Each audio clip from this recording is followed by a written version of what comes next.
Let's do the shear moment diagrams for these problems. So we're still sticking with cantilever beams for a moment. So let's start with the one on the left. I think I'm going to go ahead and tell you, you can check this out for yourself, that the shear will be positive, and it will be equal to W naught times L, and the bending moment will be negative, and it will be W naught L squared over 2. So I'm just going to shortcut these problems right now. I just want to focus on drawing the diagram. On most problems, I don't want you to shortcut this. I want you to draw a free body diagram and solve for these. But I want to focus on just the diagram part now. So, what is the shear at the left edge?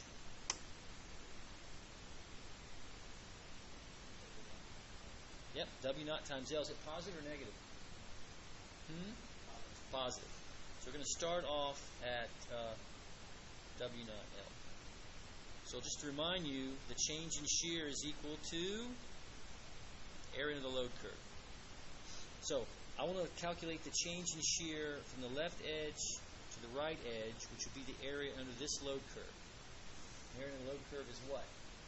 Base times height, W naught over L, and it's positive or negative? It's negative. Right? The force is acting down. So I'm going to start at positive W naught L and subtract W naught L. I get to 0. So what is the slope of that curve at every point? Well, it's given by the load. And what is the load at every point? Constant. Positive or negative? Negative. So you have a constant slope. That's negative. So again, if you looked at the slope, it would be negative W naught. So there's the variation of our shear.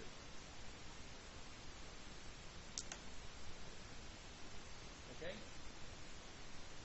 I think that looks pretty good. I like that. So now we're going to forget about that. We're going to take the shear diagram and now build the moment diagram. Do we know the moment anywhere? Yes. What's at the left side? It's what? Positive or negative? Negative. So it's negative W naught L squared over 2. What do you think the moment the free end is going to be? I think it will be 0. Let's see if we can hit that target. So I know the change in moment is the area under the shear diagram. What is the area under the shear diagram from 0 to L? Well, it's a triangle. 1/2 base times height, which is W naught L squared over 2, and it's positive. So negative W naught L squared over 2 plus W naught L squared over 2 is, yes.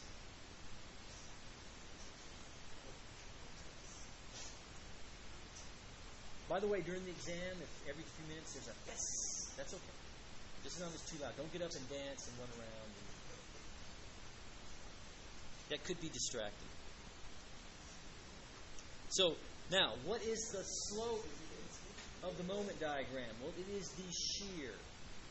Now, let's look at the shear. What is the value of the shear here at the left side? It is positive W naught L.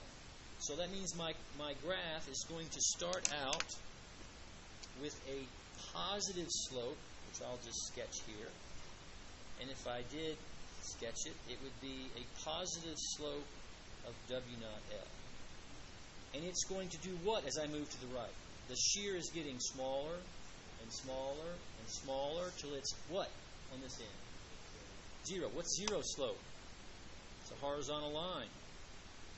So my curve, connecting these 2 points and matching these 2 slopes, will be quadratic. Remember, we went linear to quadratic.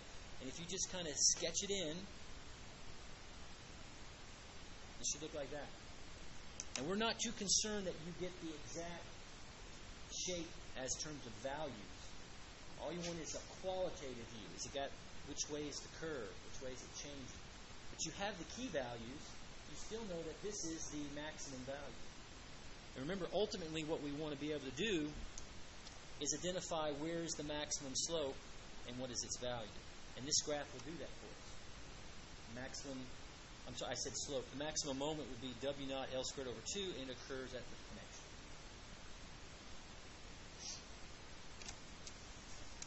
Now what's different about the second one is you can see the load goes up a little bit. So again, let's see if I can figure this out real quick for you.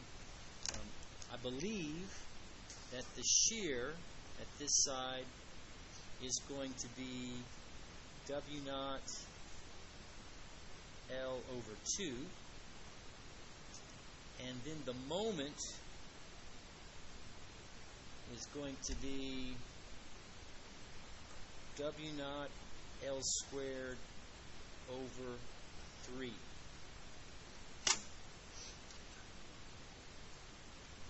You don't see that.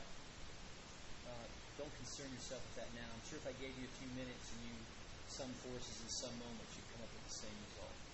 The load is basically just the area of the curve, 1/2 base times height. And then, of course, remember the concentrated load would be here, right? And the distance here is 2L over 3. So the moment will be this times this. That's how I got that. Okay, so let's start drawing the shear diagram. So what is the value of the shear at the left edge? Positive or negative? Positive, and what's the value? W naught L over 2.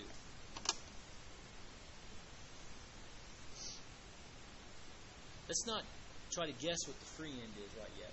I think it's going to be 0 probably, but let's not put that as a target. Let's just see what happens. So the change in shear is the area under the load curve. What is the area under the load curve? 1/2 base times height. And that's positive or negative? Negative. So I've got positive WL over 2 minus WL over 2 gets me to 0. And what's the shape of the curve in between? The slope of the shear diagram is equal to the load. So let's start here at the left edge. What is the load at the left edge? 0. So I'm going to start off with a 0 slope. And the slope increases to a maximum value, positive or negative? Negative. So over here, I should have a big negative slope, right? Minus W to 1. So all I have to do now is sketch in a curve that matches that. And that's what my shear diagram is going to look like.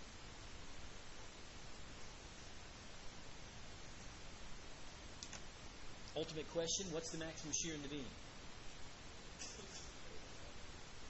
W naught L over 2, and it occurs at the fixed connection. All right, let's do our moment. What is the bending moment at the left edge? It's given by this reaction, which is positive or negative? Bending moment. Negative. So we're going to start out at negative W naught L squared over 3. What do you think the bending moment over here is going to be? 0. Let's check it. So the change in moment is the area in the shear diagram. So what's the what's the area of the shear diagram? Right. This happens to be a parabolic section. If you look in the back of your book,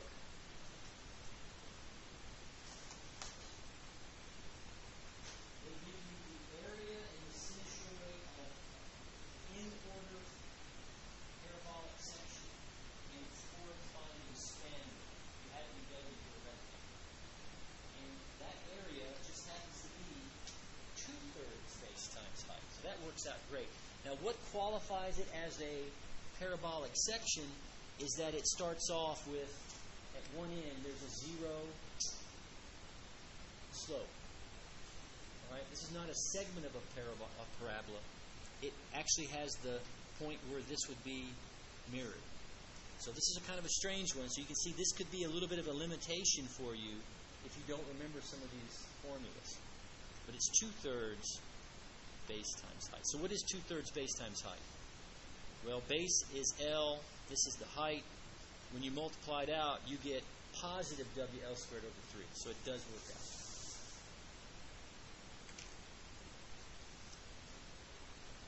Okay, let's do the slope. So the shape of the diagram should be given by the shear. So let's see, what is the shear value when we start here at the slope, at the beginning?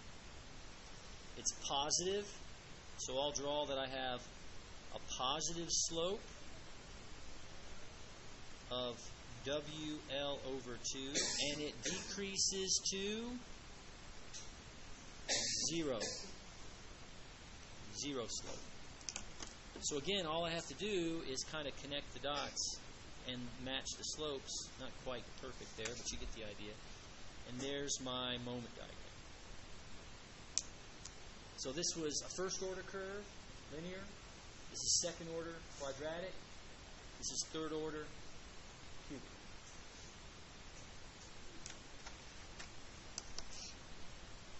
Any questions about those?